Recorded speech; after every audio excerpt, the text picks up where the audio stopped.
Welcome to She Rebel Radio, the podcast for high-performing women leaders who want to unlearn conventional rules, leave prestigious careers, and launch businesses of significance. Each week, She Rebel Radio brings you insights and advice from women entrepreneurs who transformed their prestige prisons into daring entrepreneurial success stories. Now, here is your host, Lulu Nins. Welcome to episode 58 of She Rebel Radio, Creating the Butterfly Effect with Shahida Rashid.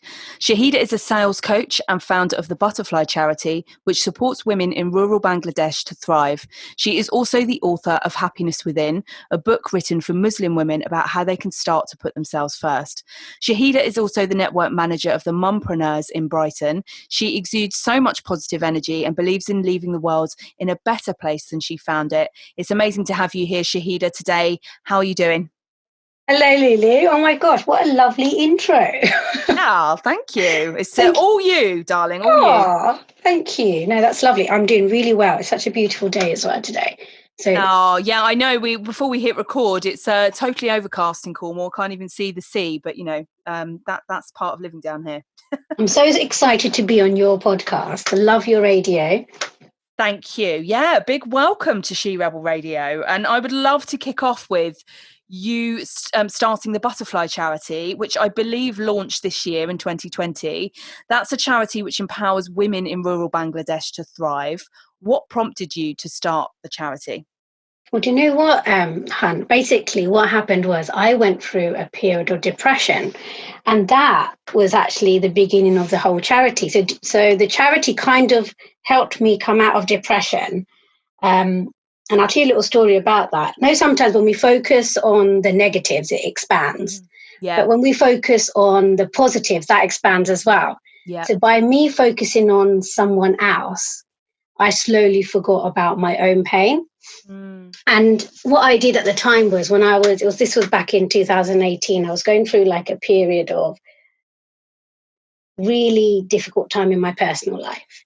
Mm-hmm. And I went through depression, and for those who've been through it, it's a horrible place to be, but it was actually the best thing that ever happened to me because I came out of it with new lenses. And at that time I was thinking, I think Rohingya was going through crisis at that time, and people were fleeing to Bangladesh. Right. And I thought to myself, do you know what? I am going through so much here, but that's nothing compared to what these women are going through. So I went on Google, like we do, and I got a picture of women fleeing from Rohingya, and I put it as my screensaver. Yeah. And I did that just to remind myself every time I got my laptop out, to remind myself that doesn't matter what I'm going through, they are going through so much worse. Amazing. So by me just having that there, I thought to myself, actually, do you know what? I need to do something for them. And at that time, I didn't have no idea. I didn't have any idea of what I was going to do at all. And did you put the picture up first as a reminder to yourself, and then the charity came from that? Or did you put it up because you wanted to start a charity? It was just there to just to get me out of my hole. Right. Like, I did it to remind myself how grateful that I should be for where I am. And the charity didn't even evolve at all. Like, literally, that came from there. From that picture, that was kind of like the first set of seeds that went in. And slowly, by looking at those women every day, something inside me was like, I need to help them. And then I started thinking, okay, how can I help them? So by me thinking, how can I help them, and the ways I can generate income to help these women, I slowly forgot about my own pain. Yeah. Because that's what happens. Like, if we think about something else, especially, and those who are going through depression, obviously at that moment in time, it's really hard to focus on anything else because you just want to get through the day or hide and stay in your room. But if you just take your attention away from yourself and to somebody who's worse off, it just helps so much. And that's what I did. And that helped. And every day I became stronger and stronger. And I was looking at ways, how can I help? How can I generate more income so I can give more? And then once I came out of my whole darkness, that's when I thought, right, I need to start something in Bangladesh, and that's how the Butterfly started. I love that. And, the title of this episode, Creating the Butterfly Effect, it sounds like you were, in a dark place, in a cocoon, and it was kind of almost like a slow burn of seeing that picture, and gradually coming out of depression and moving towards helping other women. And the other strange thing about it was where the butterfly name came from. While I was going through the darkness, all I saw was white butterflies everywhere. Amazing. Like literally, they were following me. Like if I was in a garden, they were there. Even on the dual carriageway, there was a white butterfly. Now, it can't be the same one, obviously, but they were literally everywhere I went. All I saw was white butterflies. So I don't know what that is. So then I thought to myself, that's where the butterfly name came into it. I felt like I was a butterfly myself. Yeah, reminding you of, I don't know if you're familiar with the poems of Mary Oliver. No, I haven't heard of her. No. Oh, you will love her. She writes beautiful poems about nature, but almost that, of being in a dark place. And then, she talks to the sea and all sorts. I'm not doing her any justice, but then the sea, sort of saying, I'm fine, like, I'm busy today. I'm just doing my beautiful thing that I do every day. And as humans, we can get in a really dark place. So definitely check out Mary Oliver. I love that. Love her stuff. I think she died in 2019, so last year. But yeah, incredible work. And a very difficult background. So you've also published a book called Happiness from Within, written exclusively for Muslim women. And sorry, what I was going to say is for Muslim women, but the people who are bought it are not actually Muslim. So it's actually for all women. Amazing. But originally, that was your focus? That was my niche. Yeah. Interesting. Yeah. Yeah, and we so often hear in business to pick that niche. I started with my niche being burnt out lawyers, right? Because that's what I knew. But that went in a totally different direction. But the point is picking, isn't it? Yeah. Yeah. Definitely. And in that book, you've talked about the intergenerational effect and conditioning of Muslim women, or women in general, in putting their husbands and children first, leaving themselves last or not even on the list at all. Can you tell us more about your experience of that? Yeah. So, do you know what? At that time, I thought it's just us Muslim women that went through that. But after I came out, I realized that it's actually all women that go through the same thing as what we did. Yeah. It's all about, we became people pleasers. It was all about pleasing putting everybody else first. And it was almost like we felt guilty putting ourselves first. Yeah. And because it was never modeled to us, like my mum never I saw my mum grow, she literally ran the whole household. She never put herself first. She never even did anything for herself. It was all about us and my dad. And not just, it was my aunties, everybody. It's like, they never put themselves first. So we never saw it. So if we don't see it as a child growing up, you don't know it exists. Yeah. That makes sense? Mm-hmm. So because it wasn't modeled to us, we didn't know it existed. And then it's only until... When you say you didn't know it existed, what do you mean? That women can actually put themselves first? Yeah. Like, we thought, okay, this is normal. This is what we... This is a real thing. This is a real thing. Like, this is what you're supposed to do, right? It's only when I became a mother myself and then realized, like, oh my gosh, like literally, like I am not even on the list. My knees don't even come into it. And it's like, this is the most silliest thing, but having a bath, I love my bath, but I had one before this call, like in the well done you morning. I was like, I bet you didn't feel guilty. No. I don't have kids, so that kind of helps, but still. Right, that probably I couldn't have a bath without feeling guilty. Like when I do have my bath, I like to spend at least an hour in there until I'm like all shriveled up. And but I would feel guilty having a bath, like, because that's like an hour taken out of my day to myself. And I don't you could be doing something else for somebody else. Well, I could be maybe cleaning the floors or like doing something for the children or my husband. So it was almost like we never was taught it, that we are also important. We also need to put ourselves first sometimes as well. And it's a very subtle conditioning, isn't it? And I love what you said there, when you wrote the book and your experience was that I thought that was just Muslim women. And actually I've realised that all women, or so many women, a large proportion, and there's that separation as well, of us as women from different cultures, etc., from each other, thinking that there are differences, and there are actually so many similarities. There are, because we're all women. End of the day, we're all women. We all have a heart. Mm-hmm. We all get burnt out. We just, it's just, and we think, oh, it's just us, but it isn't. And know that there's a quote that Oprah says. He says, fill your cup up until it's running over. Yeah. And when I heard that, and I heard that for the first time in 2018, I didn't even know what that was. But literally, I was giving from an empty cup. Literally, it was actually a dry cup, completely dry, empty. I had nothing. Like, I was empty myself, and I'm giving, and I became dry. Mm-hmm.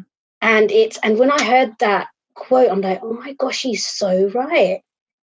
Yeah. Like, we can't give. You can't, if you've got no money in your bank account, how can you give to anyone, right? Yeah, you can't help and unlock people from when you're stuck behind the same door from them. And whilst I don't have children, and I'm not married, etc., I found myself in the exact same position as a criminal defense lawyer, giving everything to my clients, everything to the firm, everything to the court, and ended up in a very similar position. But again, because of that, almost needing to overprove myself. And I know a lot of women will recognize that, being grateful to have that position of prestige, but working twice or three times as hard to keep it or deserve it in some way.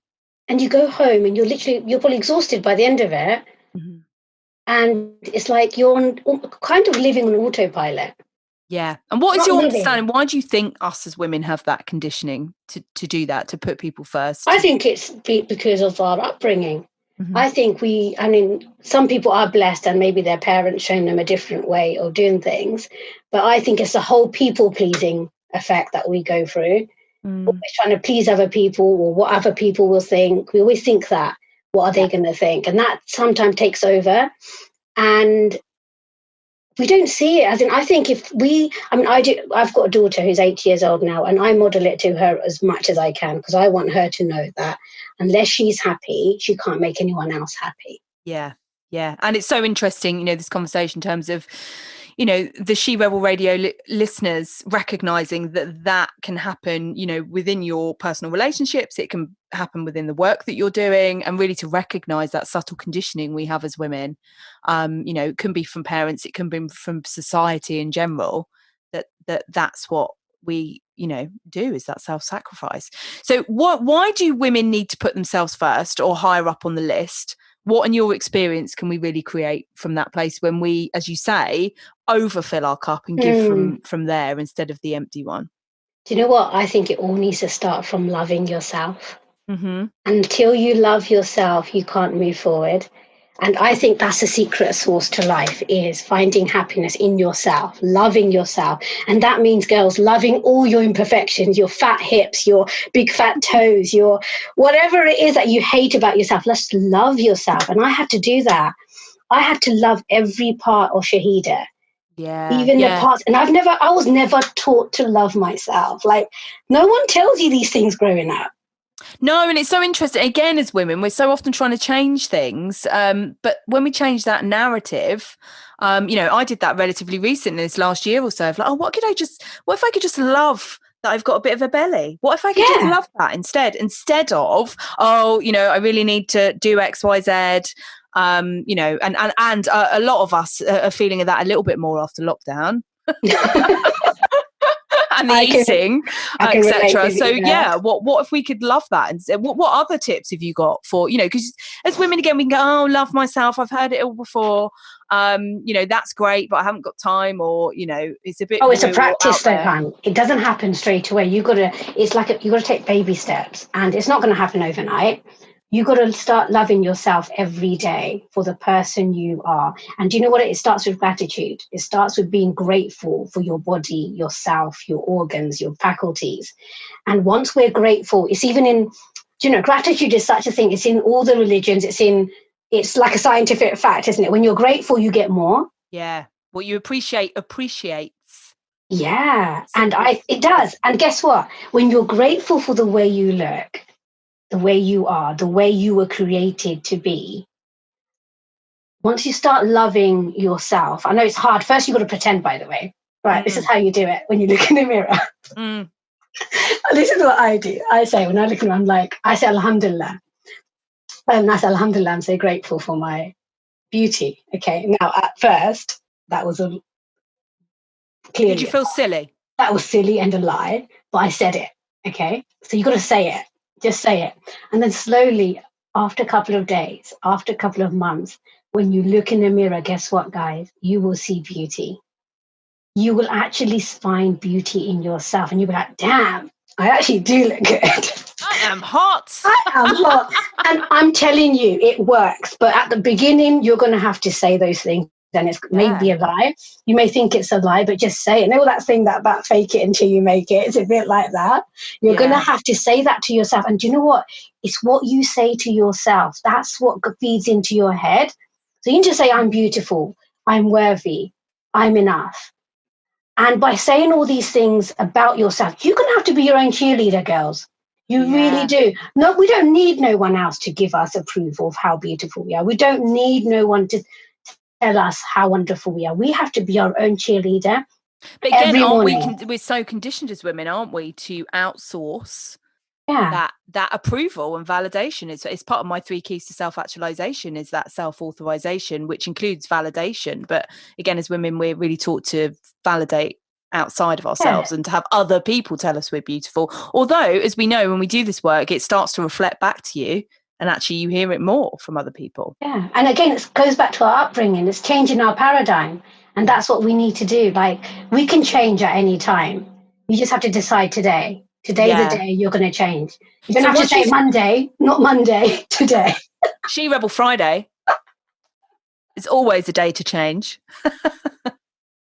But it makes, and do you know what? Once you start loving yourself, I'm telling you, you're going to be unstoppable because we waste so much time dwelling on the most stupidest things. Like we will dwell on our features and we're like, and because of that, that stops us being amazing in business or amazing in relationships. And guess what? It makes us insecure and that's horrible. And no one wants to be needy and insecure. I love like the Denise Duffield Thomas, who is the coach who talks about money, got a massive business, but she talks about, men, for example, and this actually leads into the other work that you do, talk about, I need to sell. So they get that out there and sell and women go, oh, I feel a bit fat today. I'm not really feeling this today. And I think that totally resonated with me. So many women do that. And you also work as a sales coach and provide training on sales to women. Why do you focus your work exclusively on helping women with sales? Why is that a different thing? Because I want women to be fabulous in business. I want them to be successful. And my whole intention behind that is if we are successful and fabulous, we can do so much more for ourselves, for our family. But the ultimate area I want all women to go is to giving, to start their own charity or give to another charity. Because I think once you get to that giving stage, that's when your life changes. And that's when you're saying about self-actualization and so on. That is the top of the hierarchy, isn't it? Like literally, that's the highest you could be. And when you're up there, apart from life is better. So when you're up there, literally, that's when life gets so much better and interesting and you're more fulfilled.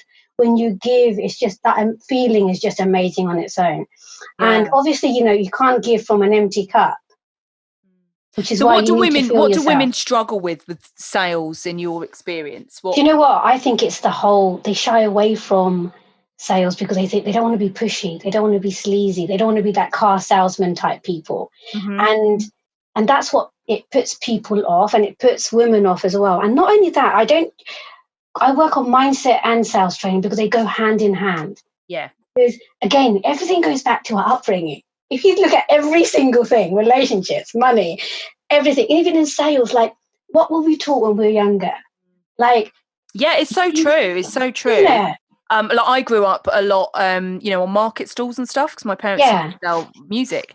So I love that environment, right? And it's always actually served me quite well in sales, in terms of a bit of negotiating, a bit of back and forth, and all of that kind of stuff. So how can we be as women, women who don't want to be pushy and sleazy? And I think we've all had that conversation with the higher level, stuff and not such the marketplace. Yeah. But how can we not be pushy and sleazy? Because if we go back and use our feminine skills, we're so good at connecting. Women are good with empathy. Yeah. They're good with connecting with people who use that as our tool. And, we're blessed to have that. Use our intuition as well. We have that as well. And in terms of not being, we just need to go on their level, understand our clients better, show empathy when soon as somebody throws an objection, we can't just be thrown or go frozen ourselves. We need to first of all empathize with them, go on their level, agree with them. As soon as you agree with someone, they kind of go to your level and they calm down. And then it's easier to negotiate with them or speak to them about it and find out what is it that they want. Because you're not just selling a product, you're selling someone a dream. You're solving a problem. You're actually, whatever you're doing, the products that you have, it's actually solving a problem. Mm-hmm. And that's what we need to home in on, is what problems are we solving? And I think if we go to that rather than, because no one likes, even I think people in the UK probably hate the whole sales thing more than any other country, I think. They don't like to be like, when they go into a shop, they don't want any salespeople coming over to them to say, can I help you? They just want to browse, right? I still find that strange when I'm in the States that, can I I'm like, what? Oh, I'm just doing my thing. Because you want your own space. You know when you want something, you ask for it, right? Yeah. Unless you're kind of walking like the souks in Marrakesh. I love that because that's the whole experience. So I think it's just connecting, and there's loads of techniques and different ways that we can do it. And us women, we can home in on that intuition that we have as well, and that connection, and just come across more with empathy and find out what is it that our clients really want. Because you can have an amazing product, you can have an amazing website. If we can't get that last 10% of our business right, we're losing money in marketing. Yeah, definitely. And I think, and the reason I chose women, again, I think training women in a women-only environment is so much better. We don't have to worry about the men. I mean, I remember when I was in sales, oh my gosh. So in trainings, I wouldn't even put my hand up because I was so intimidated by the guys. Mm-hmm. And I would think, I don't want to get it wrong. I don't look silly in front of them.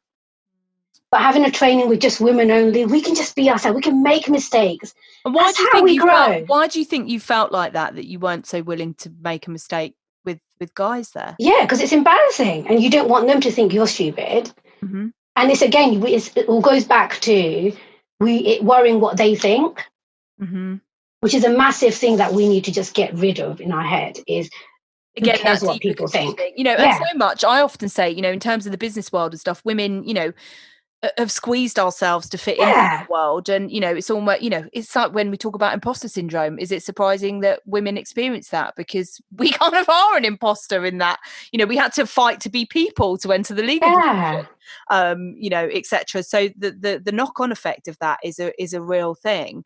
For sure. So whereas you can shine on your own. You don't need, do you know what I mean? You can shine with everything that you have. We don't need to compete with them. No. And we shouldn't have to. No. And I think, as women, we actually love to be in groups of women and collaborate and learn from each other. And and make mistakes. What is wrong with making? That's how we learn. Like, don't be afraid. There's so many people, even myself before. I was so scared of making mistakes that I wouldn't try something. That's how bad I was. Yeah. I wouldn't do something because I'm so scared of getting it wrong. Again, why do you think women struggle to, it's that perfectionism? Yeah, perfection. It's to be, and perfection is actually boring. If you think about it, who resonates with perfection anyway? Nobody does. Everybody resonates with, the rough around the edges and making mistakes. That's what people resonate with. Definitely. And I think if we just let go and just be ourselves, and just, if you make a mistake, you make a mistake. Just let it go. Whatever's meant to be will be. So what hurdles did you overcome to get to that place yourself where you started to ditch the perfectionism, stop worrying about what people think?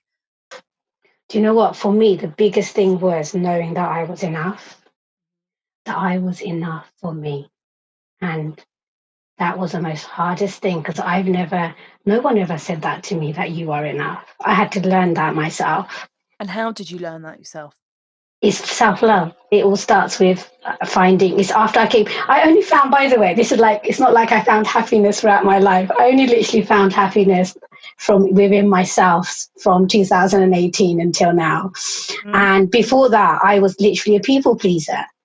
I was literally doing things for other people, trying to make and worrying about what other people will think. I would worry if you met the old Shahida, I would be more worried about what you're thinking right now. Yeah. Okay. I'll be worried about, oh my gosh, am I saying the right things? Oh my gosh, is she going to be okay with me? Oh my gosh, who's listening? Are they going to? And do you know what? That's what we need to get out of. Like, doesn't matter. Other people's opinions are their own. That's none of our business. Mm-hmm. And often those opinions are based on their own belief system. Yeah, and we're just making it up in our heads anyway. It's our own story. So we're actually fighting against ourselves. Yeah. We literally are. Like, there is no battlefield. You are fighting against you. So, and I think as soon as I worked out that I was enough for me, I think that's when everything changed for me.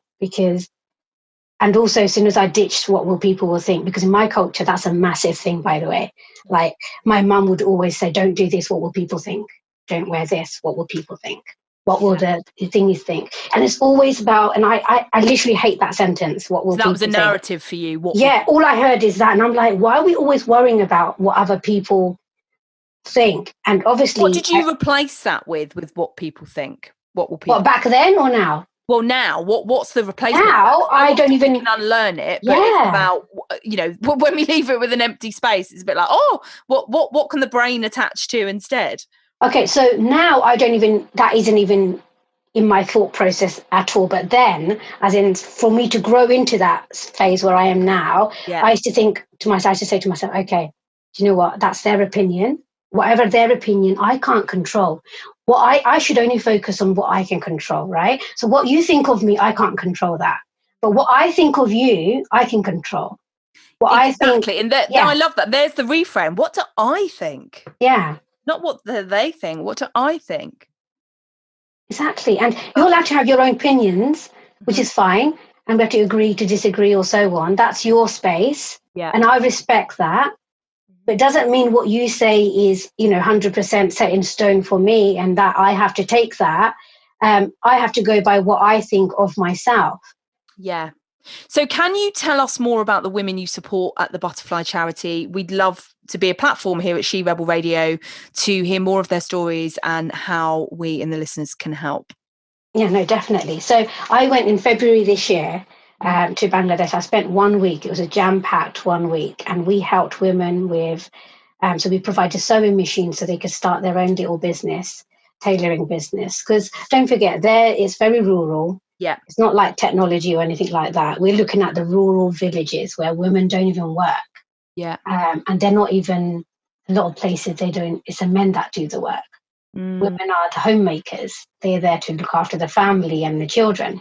Which I'm so glad as well that you got there before everything kicked off in March. Yeah, I was very lucky. Do you know what? Don't you think when you do something good, it's almost like, I feel like God, I'm Muslim myself, so I feel like God helped me and everything. So you may think the universe helps. Everyone's got their own idea of something higher power. But when you do something good, I'm telling you, everything falls into place. You get extra help. Yeah, everything aligns. It's that co-creation and not, again, that's another thing that we can do is make it all about, women doing everything themselves.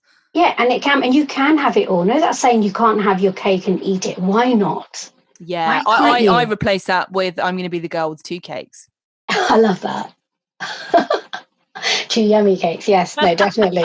But yeah, like we can have it all. So it's given these women the hope, because obviously these are the women that I'm niching is the abused women who giving them the tools to be independent because they haven't got a man to look after them. I need them to be independent so they can take care of their children. They don't have to rely on a man or take abuse from a guy, because don't forget in those rural villages, they have no way out. They have to suck it up and just so your focus is on the women there that don't have the support of a man and have left because of abuse? So it's a selection of those women who are going through hardship at the moment. Say they're going through abuse at the moment.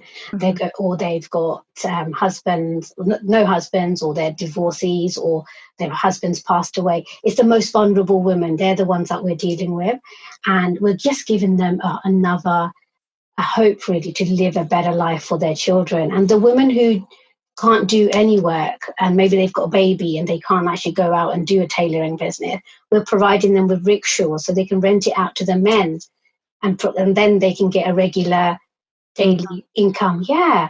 And so it's then, all really about empowering them financially to have some degree of independence. And I remember telling one of the ladies, I said, "You're a businesswoman now. Next time I see you, I want to see that you've got another rickshaw." And then that's how you build a business. And it's showing them, like, giving them a bit of light. It's a dark tunnel down there. And we're just giving them a little bit of light, a little bit of hope.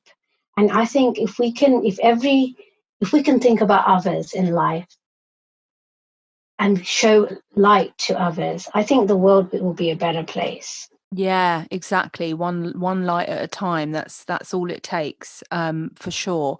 So how can we, we're going to post the links to the Butterfly charity. Do you take donations, do events? How does that work in terms of people So we've got, we take donations on a website, and you can see the stories of the women on there as well. Yeah. Now, I was planning a Bollywood charity ball at Hilton in October this year, but that's clearly not happening.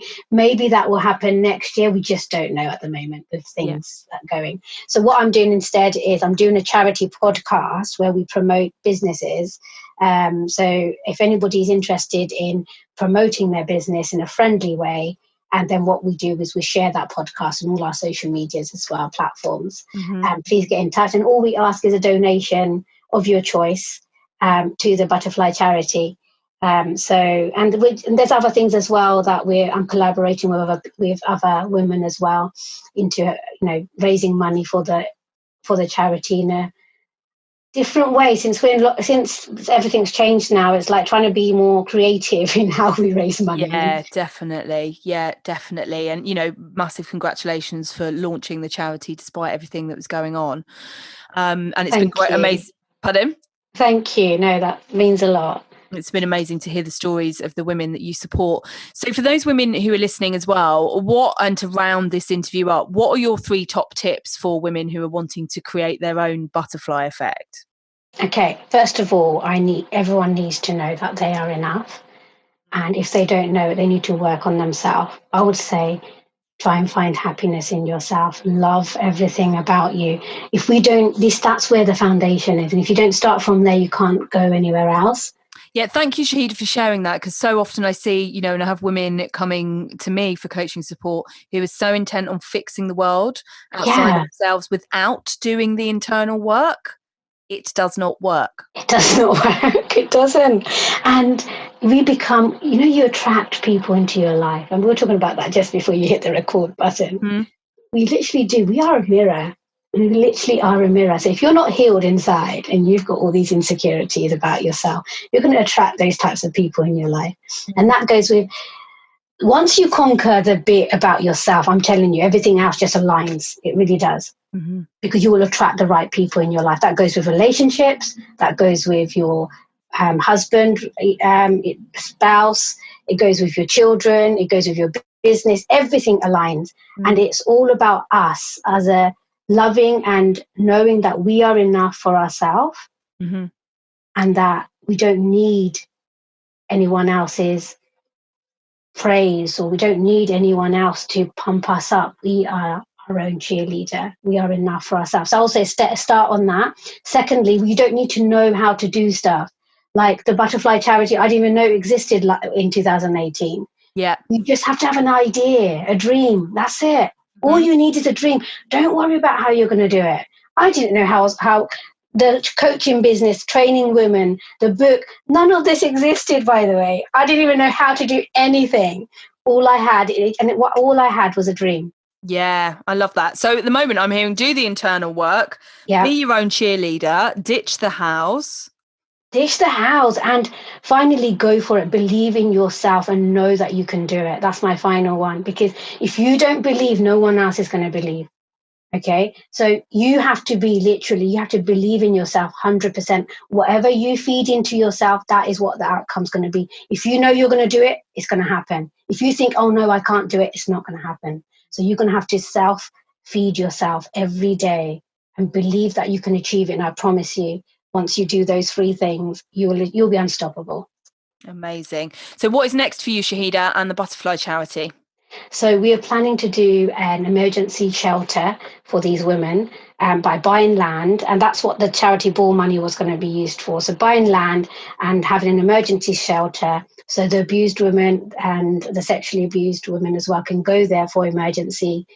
With a sewing factory, so they can actually be employed and work, and a creche, so they can bring their children in as well, and have them be part of it as well, and a facility safe space for them to be in.